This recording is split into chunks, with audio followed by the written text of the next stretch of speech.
Now, I think what's important to recognize is that what I call modern Caribbean culture, right? Because I think there's Caribbean culture with the indigenous people before that, but modern Caribbean culture is influenced from around the world.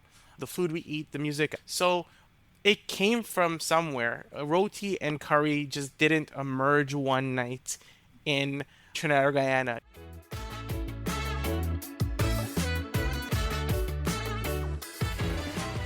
This is the Moorish podcast where Caribbean history meets culture and cuisine.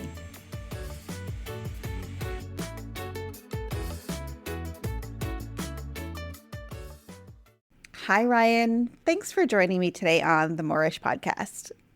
Thanks for having me here. I'm looking forward to this conversation. I've been following your association on social media, and I think I came across your group late 2024 when you were doing a program and a food drive, which really caught my attention because you were doing it in a bit of a unique way, which we'll talk about. So I'm really excited to have you here today. But before we dive in, can you introduce yourself? Yeah, for sure. First thing I'll say is thank you for following us on social media and our work and supporting us through that way. So my name's Ryan Singh, born and raised in Toronto, Ontario, to Guyanese Canadian parents. My family immigrated here in the mid 80s, like many Indo-Caribbean people who live here. I work right now as a government relations professional. My life trajectory took me working in politics, which really introduced me to advocacy and organization. Later in life, I had some reflection about who I am, my culture, and I know we'll probably get into this in the conversation and why we started the organization. But I leveraged those skills right now to what I see as benefiting our community through the Indo-Caribbean Canadian Association. I'm passionate about our community. I'm passionate about making sure we have a voice and making sure we're seen. And what started off as an Instagram account to achieve that has now, I think, turned into a full-fledged, robust, I like to say, virtual community center. So I'm looking forward to sharing more about that on the podcast here today with you. The Indo-Caribbean Canadian Association, you founded it. That's right. Yeah, I'll give credit to one of my cousins, Sabrina. Her and I, in late 2000, so it's around the Christmas break period, midst of the pandemic. I think we were just in the second major lockdown here in Toronto, chatting with her on the phone, and we were having some dialogue about our culture and people misidentifying us. So when folks see us, especially here in Canada, there's a natural assumption, especially my last name being Singh, and even if they don't know my last name, my skin complexion, that I'm Indian. And yes, we are Indian in some form or fashion, but our story takes a bit of a remix in the Caribbean, right? So in speaking about who we are and being misidentified and the lack of awareness about our culture and our history, we got into a deeper conversation about what problems and issues arise from that. So we see a lot of ethnocultural groups thrive and have community centers and national month recognitions and fully incorporated. We see community programs built for Black and Afro Canadians, Indigenous Canadians, etc. And because there's one, a misidentification, and people can't necessarily put us in a box or they assume our box, there's not space carved out for us. So an example we discussed was sometimes there's Caribbean specific programming from the government or services, etc. And it doesn't have to be government, just in general. A lot of times those are actually intended for Afro-Caribbean individuals, and I recognize that is very much needed, and us at this organization, we've been supportive of that. But that's not a place for myself and my peers in our community to go. That is space made for the Black community. On the flip side, there are programming and initiatives aimed and targeted towards the South Asian community, and many times those aren't even offered in English. And that's one issue we can't attend because so many of us don't speak the dialects from South Asia. But we'll probably discuss this also. There's a lot of discrimination when we access that space, that we don't belong in that space either. So that whole conversation led to us deciding to start an Instagram account to, one, educate ourselves and the broader public about what does it mean to be Indo-Caribbean, what is Indo-Caribbean, and more importantly, what is Indo-Caribbean in Canada? Where can you find us? Where can you get some of our great food? And I know you like talking about food on this podcast, so we can definitely talk about that. Awareness is key before we went down a path of doing anything else. So that's the genesis story of how we were founded and why we are here we are today, almost 4.5, close to 5 years later. You've really nicely summed up a lot of the things that I've been feeling. My family's Trinidadian. I was born and raised in Toronto, and there's a lot of times that I come across things like you were just talking about when I was looking at funding options for this podcast. Yep. I came across very specific funding for specific groups.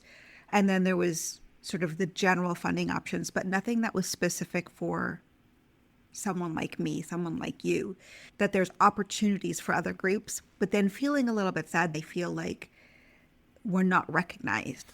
No, 100%. I don't think it's intentional, of course. I think we are a small pocket of the population here in Canada, at least in my experience. However, we shouldn't be left out and we should find a place. And I look at examples from other ethno-cultural national groups here in Canada and how they've carved out their community and their space. And we're learning from their example. I look at the Tamil community, the Sikh community, and I see what they're doing and how they've mobilized. Now, these things don't happen overnight. They take time. And just recently I was talking to a new volunteer and I said, if we don't do it because it hasn't been done before, we can't wait for somebody else to do it. So kind of fell into it accidentally, but now I sort of see it as a mission to continue this. It is a little weird because I don't want to sound like I'm the messiah of the Indo-Caribbean community or anything like that, but I always pause and say, like, if I didn't stop that night and have this conversation with my cousin, and if we didn't come up with this brand and this logo and now have this website, would there have been something that happened in the last few years? And I don't think so, sadly. So I'm happy to be part of this.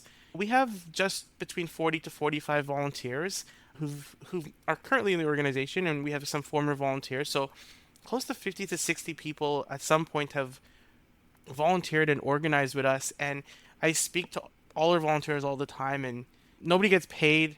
They give up time after work, weekends, and we're also committed. And when I speak to them about the work we do, I can tell the passion to having our community voice heard, and to what you just said there, making sure we carve out our place and that there is something for us, right? And so many of them also share there was this sadness that we didn't have a place and a proper way of identifying ourselves. So I'm proud of what we've accomplished, and I'm super excited about falling it into accidentally and not having a strategic plan. And now we're at the point where we're building out a strategic plan. We have set programming. We have solid fundraising mechanisms in place. It excites me about where we'll be in 5 years from now. So very much engaged and optimistic about what the future holds. The time during the pandemic really sparked a lot of creativity and a lot of ideas in people. And you're the second person that I've had on the podcast who had this burst of ideas and creativity. I spoke to Tiara Jade Chutkin, who did the book series Two Times Removed. And that also came out of that time during the pandemic. I definitely feel the pandemic and boredom had led to a lot of this. During the pandemic, though, there was a significant event, the murder of George Floyd in the United States. And we saw the rise of Black Lives Matter, what I call like a racial revolution. And being a person whose parents are from the Caribbean, and in Caribbean spaces, we share a lot of spaces with the Afro-Caribbean and Black communities, it made me pause and think, what's my role here in responding to this? I'm not Black. I'm very empathetic and understanding of what they're feeling right now. I'll never feel and never experience what a Black Canadian feels on a daily basis. And I have friends who share things with me, and I see discrimination happen to them right in front of my eyes. But identifying who I am allows me to be a better ally to that community. It's important for us to understand who we are. It's important for us to then position that. I came across something that said the Indo-Caribbean community and identity is shaped by the Afro-Caribbean community. They were there in the Caribbean before us. And I always say there are neighbors, there are friends, there are family, there's so many interracial relatives that we have. So much of their experience influences who we are as people. And I think it's so important that we pause and think about our role. And as I mentioned, my parents are from Guyana, and sadly in Guyana, and I'm not going to get into the entire history, but there has been racial schisms instituted by the former masters, if you will, and some people hold those archaic, I'll call very simple terms, brown versus black. And I know, one, we're in Canada here right now. That stuff simply doesn't stand. And two, you have to move beyond that. But I go back to, you have to identify who you are to position yourself as a good ally. So a lot of what we do, yes, we do stuff for Indo-Caribbean people and the culture, but we also talk about the anti-black racism within our community and how do we address that. So I reflected on a lot of the catalysts of why we started this, and that was a huge reason why this came about. So, I mean, it's kind of symbolic. We after emancipation, South Asian indentured workers were brought over, right? So yeah. Yeah. Yeah, there's a lot that you just talked about, but before we move forward, I want to make sure that everybody listening understands what we mean when we say Indo-Caribbean or Indo-Caribbean. Yeah, it can be controversial sometimes about that. In simplistic terms, the way I let people know, it's simply individuals who have South Asian ancestry and part of that South Asian ancestry lived or was in the Caribbean for a time. That's the most simplistic. Now, some folks would extend that saying you have to have had relatives who were indentured at some point in that history. I know folks who identify as Indo-Caribbean and their families came from South Asia to the Caribbean later on. I'm not super picky. I I think if you have South Asian ancestry of some sort and your family lineage stopped at some point in the Caribbean, I think that's more than enough to understand the culture and an appreciation for the culture's contribution. I might say the culture, not the Indo-Caribbean culture, but South Asian culture's contributions to the broader Caribbean mix. On this podcast, we focus on those historical events, the times of colonization, chattel slavery, indentureship, and how all of the people that were brought, taken, arrived in the Caribbean really shaped what the culture is like in every single Caribbean country. That is the crux of the conversation and the culture, right? It is derived from so many influences from so many places around the world. One thing I think is good to define at this juncture is the difference between race and ethnicity. Yeah, that is that is massive because there's so many different races in the Caribbean, but we share cultures. So just last night, I was on a phone call because we're working on this campaign for Caribbean Heritage Month in Canada, and I was on a phone call with a St. Lucian organization based in Montreal and a group called the Barbados Montreal or Barbados House Montreal. They were Afro Caribbean Canadians, and when I met with them, there was just so much. There was such a connection. I felt I was talking to family, right?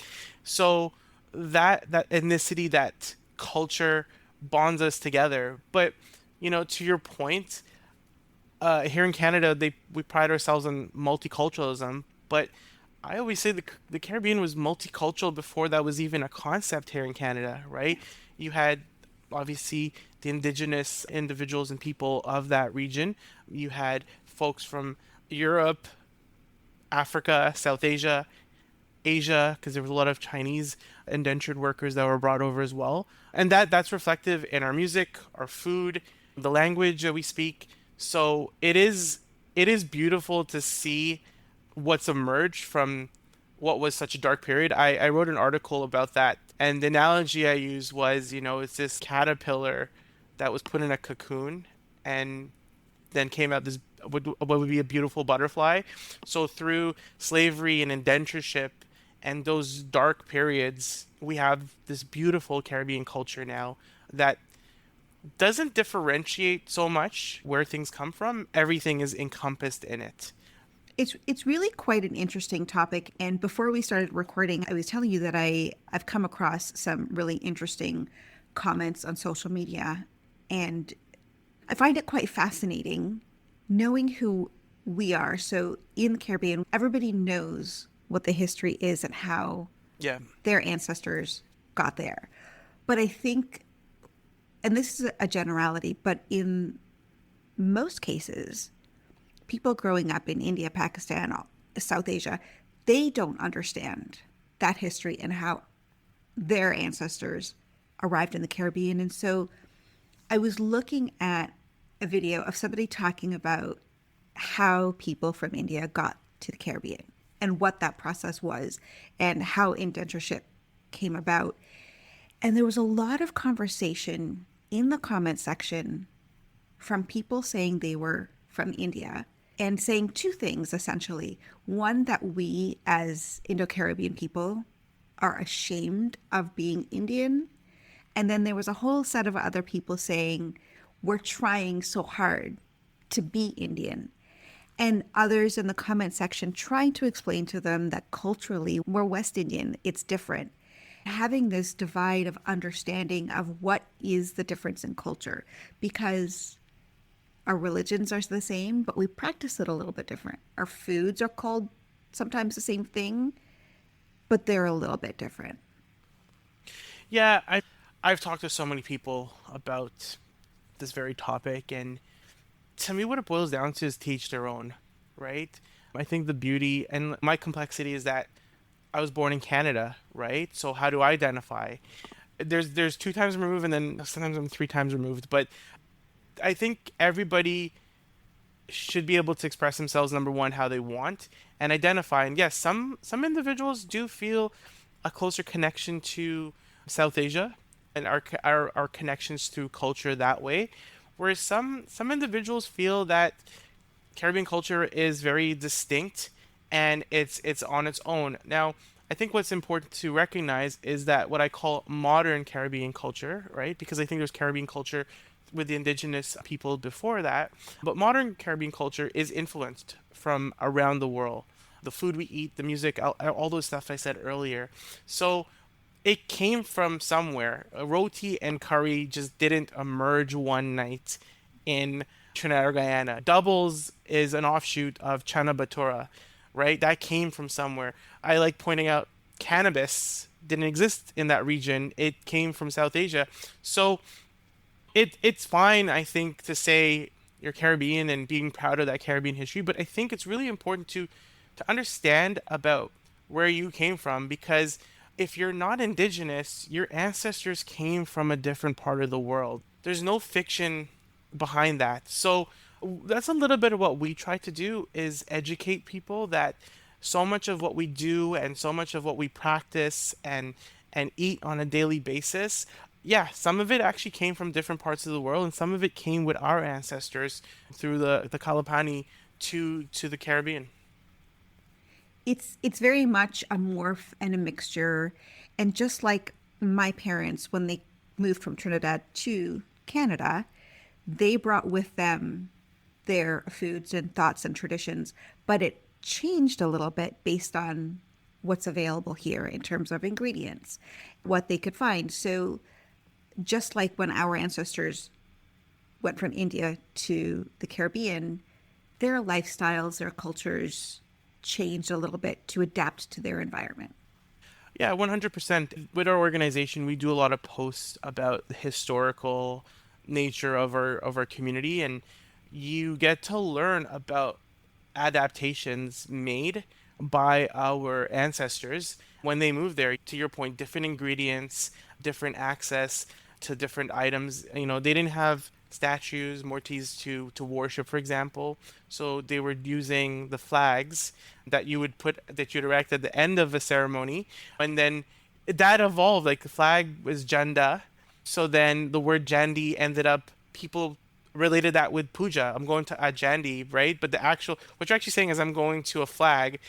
But it's just these little things kind of evolved. But on the flip side too, as much as we evolved, there was so much culture that was preserved. We did a research post on the dantal, which is still an instrument used in Guyana, Trinidad, and Fiji. But you show that to a person in India, and it's almost extinct. So there's so many aspects of culture during that time period that was preserved, and then there are so many other little things that were evolved or non-existent anymore in South Asia. So I think we have to give our ancestors credit that despite the challenging period that they were living in, I mean, servitude and having limitations on what they can eat, and they were toiling in fields, they were still able to hold on and preserve so many aspects of our culture and our heritage. Yeah, that strong influence exists today, has existed in one way or another. And it changes and it morphs a little bit. But when you look back, specifically in Indo-Caribbean culture, that Indian influence is always present. And you said earlier that we really need to recognize that the African enslaved people were there first and our people came later, and there was this meshing, intermingling, this camaraderie that came out of it. But when we speak about maybe some divide between the two groups, historically we can look back and say that was intentional by the colonizers and by the powers that be. 100%. And while people might not know that and recognize that today, it was very intentional. Yeah, 100%. It was definitely intentional. They didn't want a mixing of the races, I'll call it, because they knew that we would have been stronger together. And it's it's really, I went back to Guyana last June, and that was 32 years since my first visit. And my parents were telling me how much the country's changed since the period that they've been back. My dad himself hadn't been back in 32 years, and you saw so much more intermingling between different community groups. You saw so many Afro-Guyanese individuals selling traditional Indo-Caribbean foods, etc., right? I was looking at recent Diwali celebrations online and in Trinidad, and you see how many people who, and it's not just Afro and Indo, but individuals of Christian and Muslim faiths also taking part and observing those traditions as much as Hindu Caribbean individuals are participating and recognizing Eid and Christmas, right, as well. So it's it's great to see the evolution of there's more intermingling and more, I would say, calm from that instilled division, but there's still archaic mindsets in some people, and because of events in the 60s, 70s, and 80s that are still being weeded out. And this is one of the things that we try to do through our organization is build that conversation about how we participate in that. We have a zero tolerance, for example, and any racial discrimination. Our boys program and our new girls program, we have some people message us and they said, my child's mixed. The dad's black and the mom's Indian, and can they participate? And I said, why not? Right? Their parents say they want them to understand both sides of their culture, right? So we embrace that and we recognize that. And I think that that's what makes being Caribbean so special is that we're not homogenous like many other ethno-cultural groups. I look at a lot of other groups and most people are the same religion and the same race, and there's not a lot of intermingling even with neighboring countries and other demographics. Whereas us, it's part of who we are. Seeing a household where you can have a dinner and one person's Christian and one person's Hindu and another person's Muslim, and that's fine and that's common, and there's nothing wrong with that. That makes me proud about who we are as people, and I think we demonstrate the ability with all the struggles happening around the world with so many divides that it is possible for people of different backgrounds and different cultures and different religions to actually get along and live together. Don't get me wrong, there's still small incidents here and there. There's a couple of ignorant folks. But we demonstrate there's a path towards building a culture of acceptance and understanding. Yeah, I think it shows up quite nicely in our food. Yeah. in that you will have influences from literally all over the world that come together to form Caribbean food, and you're going to see everybody, regardless of their background, eating everything. Yep. Not just eating everything, but making everything. Chow mein and fried rice, that came from Asia. Curry, doubles, roti, India. Dumpling soup, that came from Africa.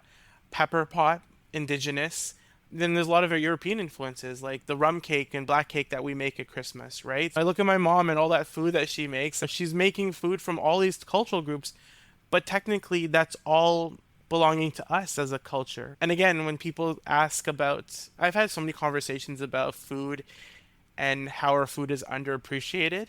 I think our food is completely undervalued for one, its diversity and its complexity, but the labor that goes into a lot of these foods and the ingredients that goes into it because of that mixture, because of that history, and that history is deep. It's fun when I get to do research or I learn about culinary history, and I was so excited to learn about doubles and how that came about. Somebody just wanted an extra bara. It's really fascinating because you see the evolution of a culture right before your eyes, and it's not ancient history. This is our grandparents and our great grandparents and their doing and their work. So yeah, our food is absolutely so representative of who we are as people, and of course our food is some of the tastiest in the world. That's my own bias, but I'll say it. I agree. It's some of the tastiest in the world. Now, mind you, I haven't tasted food from every different part of the world, but I also am biased. I was talking to someone else who wrote a cookbook about Caribbean history and food, and she was saying that ours is probably one of the first, if not the first, examples of fusion cuisine. I can absolutely agree with that. Yeah. I mean, if you think about it and the mixing of cultures and ideas, you have folks from different backgrounds making foods from different places around the world. Yeah, 100%. It's absolutely probably the best example of fusion cuisine and the first example of fusion cuisine. I want to go back to some of the programs. You alluded to it a little bit, but your organization association has many programs, and I'd love to talk about some of them. Specifically, I'd like to start with the food donation that caught my attention last year. Yep. So, Share Yuh Rice, and Rice is an acronym for Raising Indo-Caribbean Essentials. That was driven out of, unfortunately, the need in food banks. All around the world, we're seeing, especially here in Toronto, a drastic increase in individuals going to food banks. And in conversation with a lot of my peers, a lot of us donate. But what do we donate? Craft dinner, pastas, tomato sauce, those sort of things. Don't get me wrong, those are probably all in our diets living in North America. But I know when I go visit my parents, what I want to eat is good roti, curry, those types of foods. So it comes down simply to just because a person is a client of a food bank doesn't mean they should not have access to our traditional foods. So what we're trying to do here is promote our community specifically, but others, to donate Caribbean specific food items. We want to get that in the shelves of food banks to know that we're able to allow people to make their cuisine that they are familiar with, a cuisine that they grew up with. That's something special. And whenever I do promo videos for Instagram about our food drive, my line is always think about what you enjoy on your table and just remember other people want to have that same joy. So that's the work we're doing. We just launched our holiday blitz. It's going to run from Canadian Thanksgiving, which was on the 13th, to Christmas, the 25th. We have about 24, 25 locations across the Greater Toronto area, mostly grocery stores, Caribbean restaurants, a couple other small businesses. All the locations are on their website. And we're encouraging folks to go out, make a donation if they can. We also make it possible that if individuals and anybody's listening to this want to make a donation and e-transfer us the money, we will do the shopping and send you the receipt. It makes it so much easier. It's a good feeling to know we can help families have the ingredients that they're so familiar with on their tables, especially during the holidays. I will be sure to leave a link to some of these things that you just talked about in the show notes so people can easily access them. I think about something like rice and dal. For me, that's a couple of very simple ingredients that you can buy, dried goods, maybe a couple of spices that are actually not super expensive, but would make a real difference to somebody's meal and their joy of eating. 100%. Such simple ingredients, but for me, it just brings me joy and I enjoy eating that. But I can't imagine what it's like if you have to use a food bank, that you can't access dal and the spices needed to season that to make it taste the right way. So that's what we're trying to strive for. Now, we'll take donations of any kind. I think it's great to get any sort of food in the food banks. But it was interesting. We saw cans of callaloo, we saw Kazrip donated. These things matter. Packs of jira, masala. Again, these are things a lot of us take for granted. We're privileged to have that in our kitchen cupboards, or in my case, in my parents' kitchen cupboard. But I want to make sure that other folks have that access. I think there's merit in having these conversations because it's not just specific to the Indo-Caribbean community, although that's what we're talking about. But if people want to think broader and they're donating to food banks, is really to pay attention to some of those foods that might be related to somebody's cultural background. Exactly. And the onus is on us to know what we like and what we're familiar with and to replicate that in our donation bins. It's as simple as that. And yeah, other individuals from other ethno-cultural community groups, they'll donate what they know and what they're familiar with. And food banks collect diapers, feminine hygiene products. So it's not just limited to the food essentials, it's also about basic human needs too. So always look into whether you can donate other items to help support people. Yeah, we're going through some challenging times Yeah. at this moment in Canada, and as much as we can help, I think we should. And I love the focus on some very specific items that will bring some joy and bring back home recipes. I'm going to put you on the spot. Okay. 5 items that you think would be really good to donate to your Yeah. food drive. So definitely number one are spices. You need a number of spices to really make a good curry, or even in the dal we talked about earlier. So definitely that I'll consider that one. I don't see a lot of lentils being donated. And then you think about the holidays, there's Kazrip, other essentials to make pepper pots. So that's number 3. And then there are other like canned Caribbean essentials. So I saw canned callaloo, which I didn't even know existed until I was pulling it out of a basket when we got it donated. So thinking about those canned non-perishable items. And then lastly, I'll say from my foodie side, and I'm going to do big generalization here, but think about fun stuff like cream soda, which the Grace brand and the Daisy brand and those brands that we're so familiar with, not just the generic ones off the shelf. Those caramel, those Tunux caramel bars, those are things that some people just, that's a luxury for them. So thinking about those fun items, I would think that would be my number 5 that you can donate to ensuring some child somewhere has cookies that are culturally appropriate. We get those, I know it's really popular in the Caribbean, those Danish brand, the blue tin ones. So that's something that brings back nostalgia for people from our community. So see, you didn't technically put me in the spot. Like, the list is long of stuff you can donate. The list is long, and as you were talking, I was thinking about specifically around the holiday time. There's things like Milo, Milo, yep. sorrel, rice, any kind of, whether it's chana or chickpeas or lentils or pigeon peas, you can get dried. Those would be great.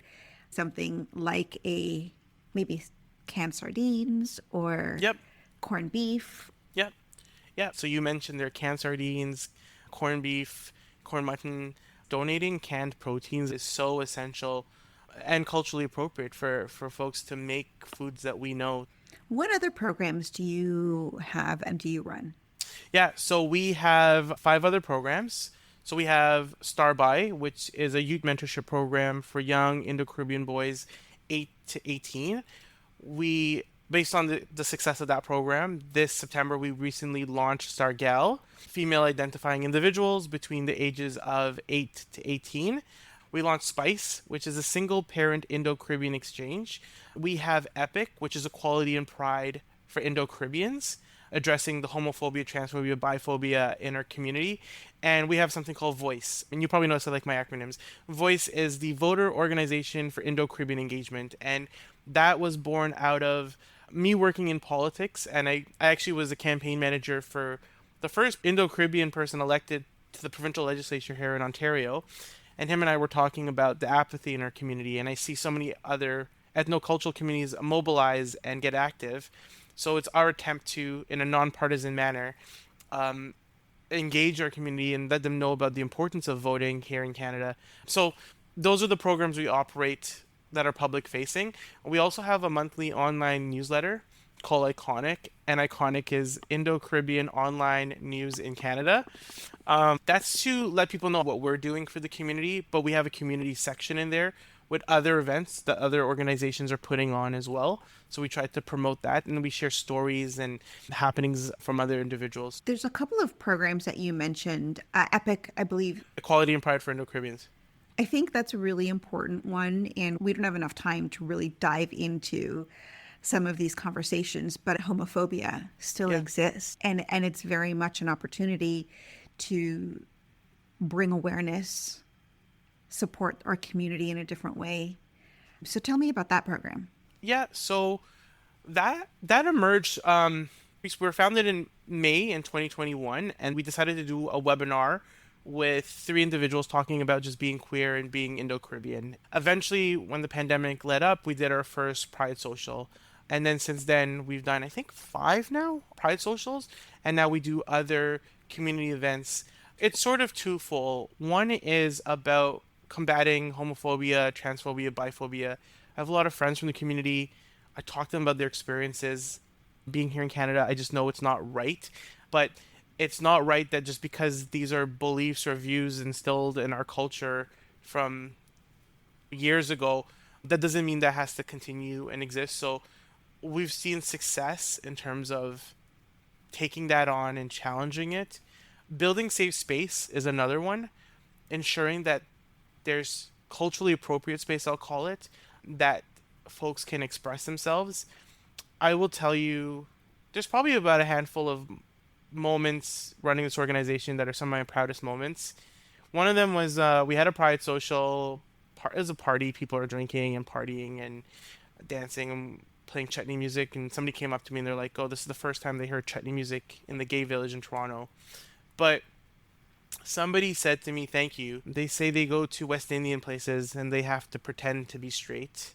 They go to queer spaces and it's not representative of their culture. And they're like, tonight in this room, they were able to be both sides of their identity and not care and not have to mask one versus the other. That made me really proud of what we're doing and the conversations we're having around that. It's a bit of a struggle. It's hard to find donors. Sometimes vendors are shying away from working with us in general or specifically on that front. But myself and all our volunteers, we know it's the right thing to do. So we press forward and we create that space. I think that it is going to take time to completely eradicate some of these mindsets, and you may never. Yeah. For some people, they're just never going to be able to see people as people just for who they are. But hearing one person express that they were able to fully be themselves at your event, I think that just that's empowering, and it goes to show that the work you're doing is important. Yeah, I mean the work we're doing and to seeing the impact it has, for me that's my reward. We don't get paid for this, but knowing that we're able to create that space in this instance, that's what fuels us to do more and continue these programs and put the energy behind it. You have a petition on the website for Caribbean Heritage Month in Canada. Yeah, this is something I hope that we can accomplish. It astonished me that there's about over 1 million people of Caribbean origin or lineage here in Canada, and I see smaller ethnocultural groups recognized by our federal government and various provincial governments. So before I get into the nuance about the petition, doing my work through the Indo-Caribbean Canadian Association, I recognize the underappreciation for that community. But being part of then the broader Caribbean community, and doing my part within that, I recognize and see the underappreciation for that broader community. And we've been talking about this for a while, that we need a Caribbean Heritage Month here in Canada. One, raise awareness, educate people, celebrate our triumphs, amplify the community, connect the community, and then find support for the community.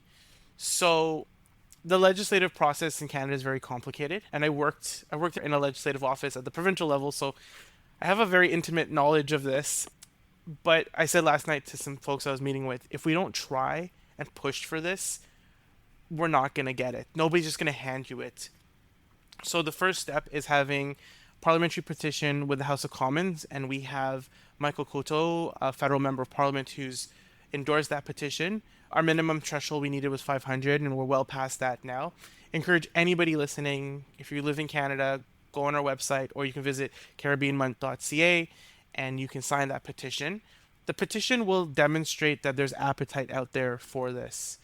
The next step is having legislation introduced, and we have the option of the House of Commons through a member of parliament or the Senate with a senator.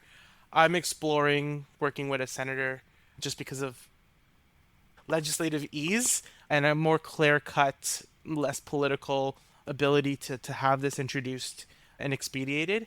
I believe this is something all parliamentarians should support.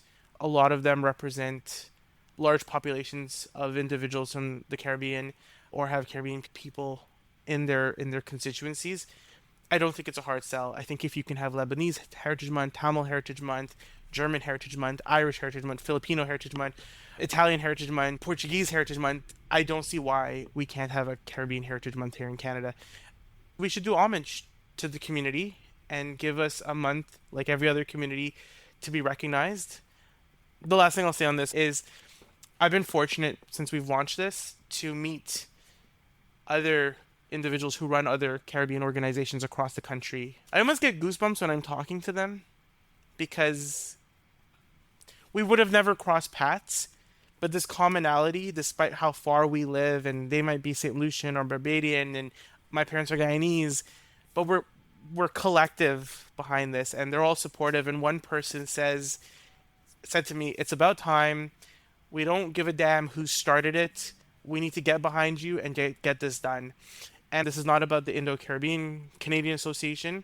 This is about the broader Caribbean community and culture. So, hoping in a year, maybe you'll have me back, I can say that this has been passed. Our legislative process here in Canada can be really fast or really slow, but we're going to continue pressing forward for that. I will be sure to leave a link to the website in the show notes so people can learn about it, because I think as you were talking about some of the different months and recognitions, we're not asking for a Trinidadian or a Guyanese or Antiguan Heritage Month. We're asking for, or you're asking for, Caribbean Heritage Month, which encompasses so many countries Yep. and so many people. And we have a very strong Caribbean community in Canada. Yeah, our footprint is significant here, and the more I'm doing on this project in Montreal, there's a significant footprint there. There's a carnival celebration in Vancouver Island, in Calgary. There's a footprint in Halifax. I'm meeting with folks from the Windsor-Essex region in southwestern Ontario. So we're all over the place, and we're impactful, and we're small business owners. We contribute to the economy. Our community builds and leads places of worship. We're innovative. We're entrepreneurs, but we're just not recognized. So I'm hoping we start off with a Caribbean Heritage Month in July, and that I hope will lead to bigger and better things for the community. But it's a one step at a time on this. You talked about identity earlier, and as we wrap up, I want to ask the question for you. How do you identify? Yeah, so I say that I am a Canadian from an Indo-Caribbean household. I don't say I'm Guyanese Canadian. I wasn't born in Guyana, so I think that's unfair to misidentify myself. And I think there's some aspects of being Guyanese that I don't represent. Some people have argued back against me saying, no, you're just Guyanese. And I'm like, I don't think so. Being Canadian is part of who I am. I was born in Canada. I live here.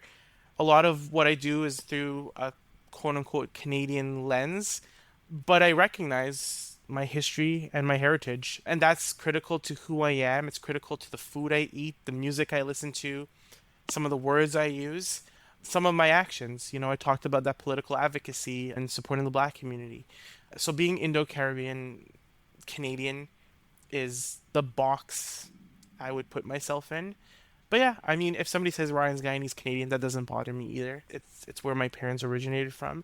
Somebody says you're Indo Canadian, which hasn't happened yet, but yeah, there's some truth behind that as well. So I guess the great thing about being Ryan Singh is you can identify as so many different things. Ryan, I really appreciate you taking the time to come on and chat about the organization, what you guys are doing, just some general conversations about being Indo-Caribbean. I'm going to leave the links that we talked about to your website, to your social. If anybody's interested in learning more about the work that you all are doing, if somebody wants to donate, that'll all be in the show notes. Yeah, we'll definitely take donations because we offer a lot of these programs for free. So that support is definitely appreciated. But I want to thank you for the work that you're doing, very specifically highlighting our people, our culture, our community, our heritage. It takes a lot of time and effort to do the work that we do. And I know a lot of it's just thankless work, but there's an importance to it. So many other people are doing this for their community and their culture. So myself through the organization, yourself through the podcast, we're creating an ecosystem to supporting and elevating the voices of our community and the people of our community. So thank you for having me on. Thank you for highlighting and finding us and allowing me to showcase the work that we're doing. I really, truly appreciate that. Thank you so much.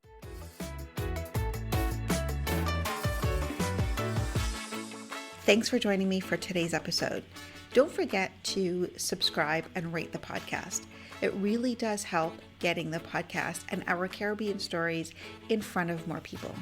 See you for the next episode.